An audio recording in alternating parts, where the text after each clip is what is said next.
Assalamualaikum warahmatullahi wabarakatuh. Pada kesempatan ini saya ingin mengulang materi tentang COVID-19 dan ekonomi syariah ya, yang kemarin disampaikan dalam diklat dalam Sanlat MUI Ramadan.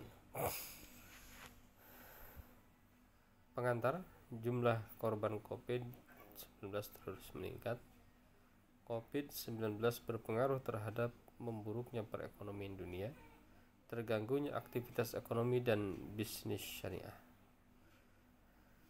Dampak COVID-19 terhadap ekonomi syariah: turunnya permintaan terhadap produk-produk bisnis syariah, naiknya biaya produksi, meningkatnya resiko lembaga-lembaga keuangan syariah, UMKM banyak yang tutup.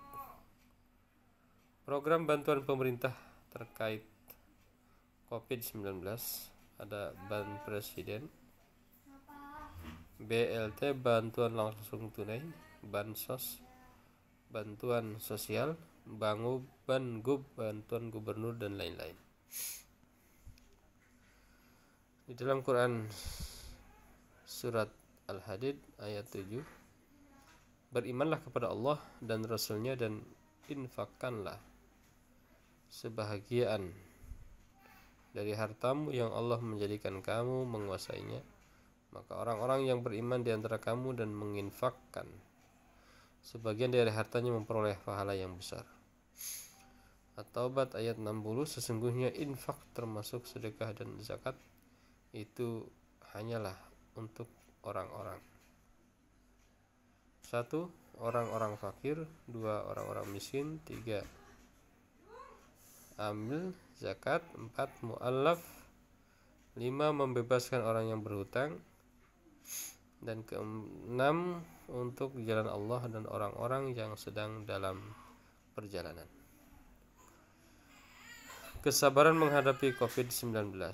Ya ayyuhalladzina amanu ista'inu bis-sabri was-salah innallaha ma'as sabirin. Sabar dengan kerja keras, dan jika telah selesai satu pekerjaan maka segeralah mengerjakan pekerjaan lain. Al-Insyirah ayat 7. Pengembangan bisnis UMKM online, penjualan pakaian online, kuliner halal, sembako, toko ATK online. Bagaimana membangun ekonomi syariah? Tujuan pengembangan ekonomi syariah adalah pertama, kesejahteraan umat dalam kerangka norma moral Islam. Dasar pemikiran Quran surat Baqarah ayat 2 dan 168, Al-Maidah ayat 87 sampai 88, Al-Jumu'ah ayat 10. Yang kedua, membentuk masyarakat dengan tatanan sosial berdasarkan keadilan dan persaudaraan universal. Quran surat Al-Hujurat ayat 13, Al-Maidah ayat 8, Asy-Syu'ara ayat 183. Yang ketiga, mencapai distribusi pendapatan dan kekayaan yang merata. Al-An'am ayat 165, Al-Nahl ayat 71, Az-Zukhruf ayat 32. Yang keempat, menciptakan kebebasan individu dalam konteks kesejahteraan sosial. Yunus ayat 99, Ar-Ra'd ayat 36, Luqman ayat 22. Perkembangan bisnis syariah. Koperasi syariah, WMT, bank syariah, asuransi syariah, busana muslim, kafe syariah, hotel syariah, wisata syariah atau halal. Larangan riba. Allah berfirman, ya ayyuhalladzina amanu la ta'kulu riba adhafan mudha'afah wattaqullaha la'allakum tuflihun wattaqun nar allati u'iddat lil kafirin. Yamhaqullahu riba wa yurbis sadaqat wallahu la yuhibbu kulla kafarin asim. Ya ayyuhalladzina amanu la ta'kulu amwalakum bainakum bil batil illa an takuna tijaratan an taradin minkum wa la tulqu anfusakum innallaha wa la taqtulu anfusakum innallaha bikum rahim. An-Nisa ayat 29. Transaksi utang piutang dan transaksi jual beli, ada 2 transaksi yang menyebabkan riba. Pemahaman warga transmigran terhadap hukum bunga bank. pemahaman masyarakat terhadap hukum bunga bank. Ada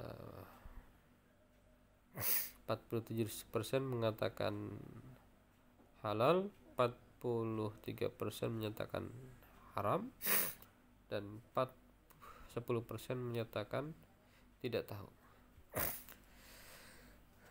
Sumber utama tentang ekonomi Islam.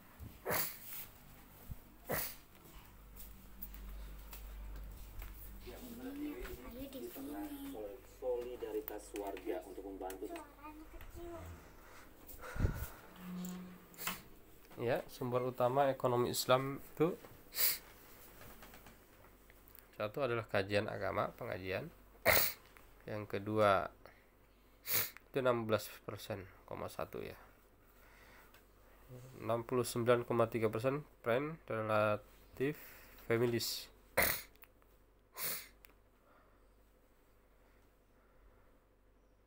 9,7% booklet, leaflet, brosur. 1,9% elektronik media dan lain-lain 1,9. Jadi yang paling besar itu adalah friend, pertemanan, relatif, relasi, dan keluarga ya. Model lembaga keuangan syariah BMT, Baitul Mal wa Tamwil. Mal fungsi sosial, zakat, infak, sedekah. Wakaf fungsi profit, mudharabah, murabahah, musyarakah, dan lainnya. Saya kira itu yang bisa disampaikan mengenai materi COVID-19 dan ekonomi syariah. Semoga bermanfaat untuk kita semua. Terima kasih. Wassalamualaikum warahmatullahi wabarakatuh.